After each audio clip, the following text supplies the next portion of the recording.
हेमंत जी, ये बिहार में तो नीतीश जी की सरकार है, लेकिन सरकार तो नरेंद्र मोदी जी की भी है। क्या नरेंद्र मोदी जी ये सब कुछ नहीं देख रहे हैं, या प्रसन्न हो रहे हैं कि ताली बजा दी गांधी जी के शहादत पे, अब तो नीतीश जी हमारे वाले हो गए? क्या हो रहा है? सासाराम में क्या हुआ, हमने अपने इंट्रो में कहा, किस तरह से कांग्रेस के सांसद को दौड़ा करके ये हुआ, हमला हुआ। या आप वहां देख रहे हैं, तो नीतीश जी या भारतीय जनता पार्टी क्या इस किस बात का इंतजार कर रहे हैं? यहाँ तो सरकार आराम से लील ले सकते थे, उनको अपनी सरकार तो चाहिए ना, हेमंत सर। धन्यवाद। कल जो घटना हुई, बापू को मौन श्रद्धांजलि देने के मौके पर नीतीश जी ताली पीटने लगे थे, तो मैं समझता हूं कि ये एक बहुत बड़ा टर्निंग पॉइंट है।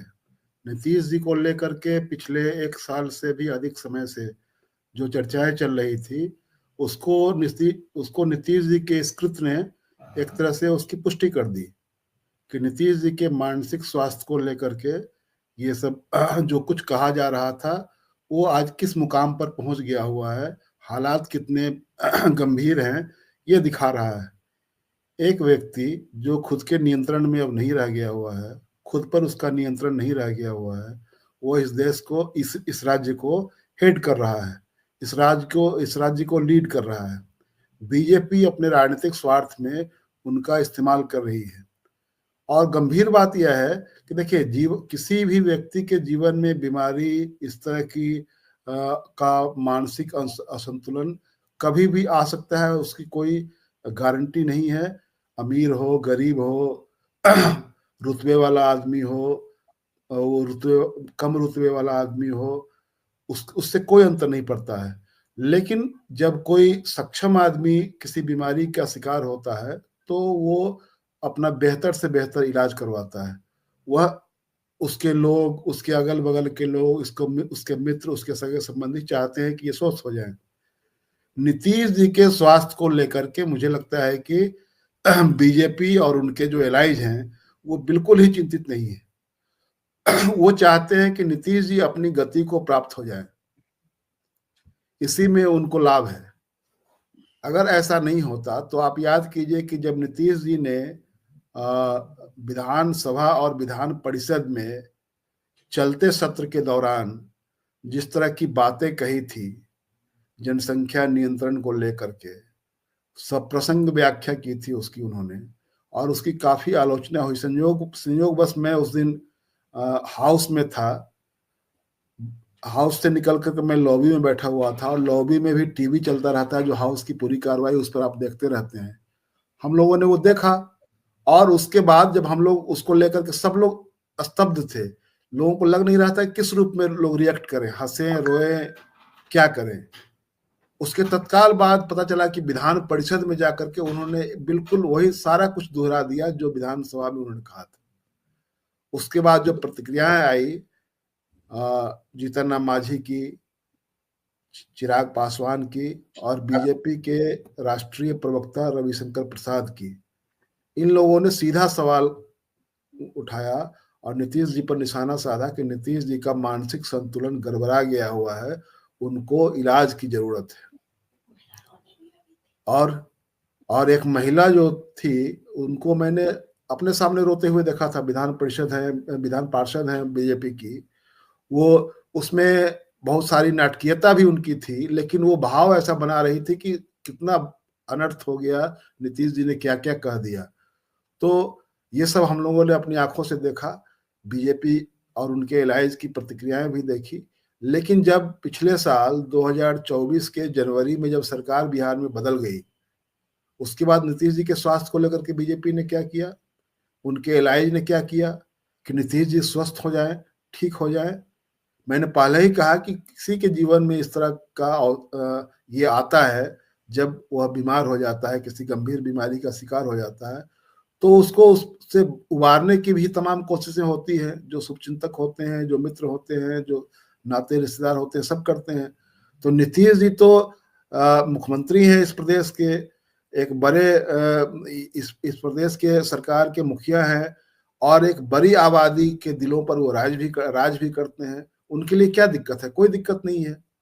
तो आखिरकार नीतीश जी के स्वास्थ्य को लेकर के इतनी लापरवाही क्यों दिखाई जा रही है? तो मेरा सीधा मानना है कि ये बीजेपी चाहती है कि नीतीश जी इसी रूप में स्थापित हो जाएं, लोगों में ये बात चली जाए कि नीतीश जी अब दिमाग से साफ हो गए हुए हैं। और जब ये हो जाएगा तो बीजेपी के लिए अपना एक्सक्यूज भी एक होगा। तो अगर देखिए, जो मेरी जानकारी है, जो बहुत सारे पत्रकारों की जानकारी है, जो अंदर खाने की बात, जो बातों पर नजर रखते हैं, सरकार बदलने के बाद आपको याद होगा कि लोकसभा चुनाव शुरू होने से पहले और सरकार बदलने के जस्ट बाद नीतीश जी लंदन गए थे। और लंदन जाने के दौरान ये चर्चा शुरू हो गई कि लंदन क्यों जा रहे हैं। तो उस समय ये कुछ लोगों ने, सरकार पक्ष के लोगों ने ये कहा कि सरकारी काम से जा रहे हैं। कौन सा सरकारी काम लंदन में हुआ आज तो किसी को पता नहीं चला। लेकिन एक दूसरी खबर भी चली, एक दूसरी चर्चा भी चली, जिसमें कहा गया कि इलाज कराने के लिए गए हैं। और उसके साथ साथ ये हम लोग के पास जानकारी ये आई कि डॉक्टर ने क्या क्या सलाह दी है कि आप उनको तनाव से मुक्त रखें, उनको भीड़ में नहीं ले जाएं, उनको पुरानी बातों को याद दिलाने के लिए उनके सामने अखबार की पुरानी फाइलें रखें, उनको पुराने वीडियो दिखाए जाए, उनके पुराने मित्रों को उनसे मिलने के लिए बुलाया जाए, उनके साथ बैठाया जाए, लंबी बैठकी हो, ये सारी बातें कही गई। लेकिन ऐसा कुछ नहीं हुआ। नीतीश जी जब भी थोड़ा सा ठीक होते नजर आते हैं तो उनको पकड़ करके अलग अलग कार्यक्रमों में ले जाया जाता है। और जहां उनकी जो दो तीन चीजें हेमंत जी, इसमें दो तीन बात बनती है। देखिए, एक खबर और आई थी, ट्रिब्यून में देखा था मैंने, वो उसके वेबसाइट पे, नीतीश जी बेंगलोर भी गए हैं, नाम भी आया किस मंत्री के साथ गए, वो हमने वो लिखा भी था एक उसमें, उस वक्त एक कॉलम लिख रहे थे। तो ये है। लेकिन नीतीश जी की बीमारी, आप सही कह रहे हैं कि यदि कोई बीमार है, क्या सच में बीमार है या ओवर वर्कलोड, अब यदि कोई अशक्त हो रहा है तो ओवर वर्कलोड पे भी जा रहे हैं। लेकिन दूसरी बड़ी बड़ी बात आप कह रहे हैं कि ये इमेज बिल्डिंग भी बीजेपी चाह रही है कि नीतीश जी का बनता रहे, ताकि वो उसके बाद राइट टाइम ऑपरेशन करे। आप यही कहना चाह रहे हैं सर? बिल्कुल। जब जनता के ये बीच से नीतीश जी हट के जाए। साथ नीतीश जी के साथ एक ऑपरेशन तो 2020 के चुनाव में हुआ ही था। अब एक इमेज बिल्डिंग का भी एक ऑपरेशन आप ये कह सकते हैं कि एक चल रहा है कि इमेज ही उनकी इस तरह की बन जाए जिससे लोगों का एक तरह से भरोसा उठ जाए, लोगों को लगे कि चलिए ठीक है, अब नीतीश जी तो किसी काम के रह नहीं गए, तो उनके जगह पर जब अब ऑप्शन लोग ढूंढने लगे कि हमको कहाँ शिफ्ट होना है, तो जो उसमें जनाधार की जो शिफ्टिंग होगी, लीडर्स का जो कमिटमेंट है उसकी जो शिफ्टिंग होगी, ये तमाम चीजें हैं। लेकिन इसके साथ एक बात और मैं कह रहा हूँ, क्योंकि इसके साथ आप वो प्रधानमंत्री जी की चर्चा कर रहे हैं, कुंभ की चर्चा कर रहे हैं। प्रधानमंत्री जी ने इस पूरे प्रकरण में आप देखेंगे कि जब ये कुंभ का जो हादसा हुआ, इस हादसे को लेकर के प्रधानमंत्री जी के चेहरे पर कभी ऐसा ये नहीं दिखा कि वो किसी संताप में हैं। योगी जी अचानक जो कुछ नहीं बोल रहे थे तो रोने लगे, रोता हुआ वीडियो उनका सामने आया, तो वो भी लग रहा था, लोगों को लगा कि इसमें ये नाटकीय ज्यादा है और नेचुरल कम है। एक बात और कि देखिए, हम लोगों ने बहुत सारे, हम बचपन से देखते आए हैं, यह देश उत्सव धर्मी देश है, इस देश में तमाम तरह के उत्सव और आयोजन होते रहते हैं, तो बहुत सारी चीजें नॉर्मल ढंग से भी चलती रहती हैं। सरकारें और प्रशासन जो है उसको रेगुलेट करती हैं कि ये आयोजन जो है सफलतापूर्वक संपन्न हो जाए, किसी को कोई दिक्कत नहीं हो। तो रेगुलेट करना एक अलग मसला होता है, उसको एक तरह से अपने कब्जे में ले लेना, उसको अपने राजनीतिक हित के लिए उसका इस्तेमाल करना। तो इस पूरे माहौल में ये हुआ कि सरकार ने इसको एक राजनीतिक इवेंट बनाने के लिए, एक मेगा इवेंट बनाने के लिए ये कोशिश लगातार की कि उसको लार्जर देन लाइफ दिखाया जाए। उसको ये प्रचारित किया गया कि इतना 45 करोड़ लोग आ रहे हैं, तो इतने करोड़ लोग रोज स्नान कर रहे हैं, तो लेकिन मीडिया ने कभी इसकी पड़ताल करने की जरूरत नहीं समझी, इस पर सवाल उठाया। अभी 2 हादसे हुए अगलगी के कुंभ के क्षेत्र में, और दोनों हादसों में, एक हादसे में 180 टेंट जल गए, दूसरे हादसे में 18 या 20 टेंट जल गए, 200 टेंट जल गए। संयोग हुआ कि कोई जान माल, ये कोई मरा नहीं वहां पर, लेकिन संपत्ति का तो नुकसान हुआ। एक सवाल ये भी उठ रहा है कि वहां इस तरह का टेंट लगाने की अनुमति नहीं ली गई थी, बिना अनुमति के लगा कहा जा रहा है कि अवैध, बिल्कुल अवैध था।